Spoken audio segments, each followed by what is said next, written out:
हाम्रो किराँत धर्म थियो। यो किराँत धर्मबाट नै सबै अरू शाखा धर्महरू बाँडिएर अरू धर्महरू गएको हो। त्यसकारणले यो प्रमाण दिन म चाहन्छु तपाईँहरूले।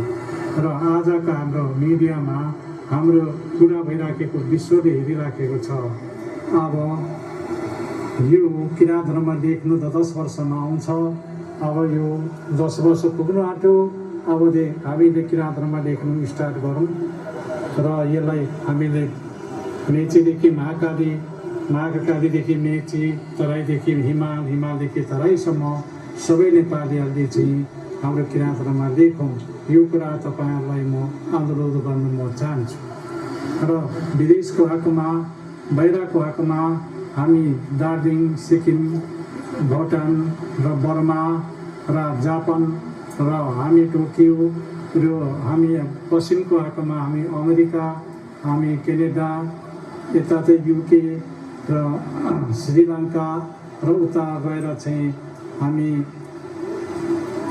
उताको मुलुकहरूमा जति छ हाम्रो ठुला ठुला देशहरूमा पनि किराँत धर्मावलम्बीहरूले किराँत धर्म लेखौँ र हामी मानव समाजले किराँत धर्म लेख्नु हाम्रो कर्तव्य हो।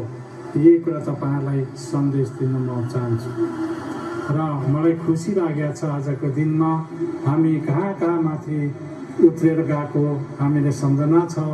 किराँत धर्म भनेपछि ढुङ्गा हानेको जस्तो थियो हिजोअस्तिसम्म, अहिले किराँत धर्म भनेपछि संसारमा फैलिएको छ।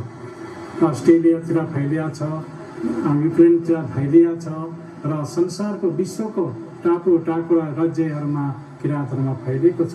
र यहाँहरूमा पनि म के भन्छु भने हाम्रो गोरा जातिहरूले पनि किराँत धर्म लेख्नुमा भुल्नु र किराँत धर्ममा केही छ यो संसारबाट किराँत धर्मभित्रबाट नै फैलेको भइदिएर गएको हुनाले किराँत धर्म लेख्नु केही आपत्ति छैन। र हाम्रो शाखाहरू छन्, हाम्रो हिन्दू छन्, बुद्ध छन्, हाम्रो इस्लाम छन्, हामी संसार यहाँनिर छन्, किराँत छन् र हाम्रो किराँत धर्म चाहिँ सबैभन्दा विश्वभन्दा सबैभन्दा पुरानो धर्म हो। र यो पुरानो धर्मलाई नबिर्सौँ।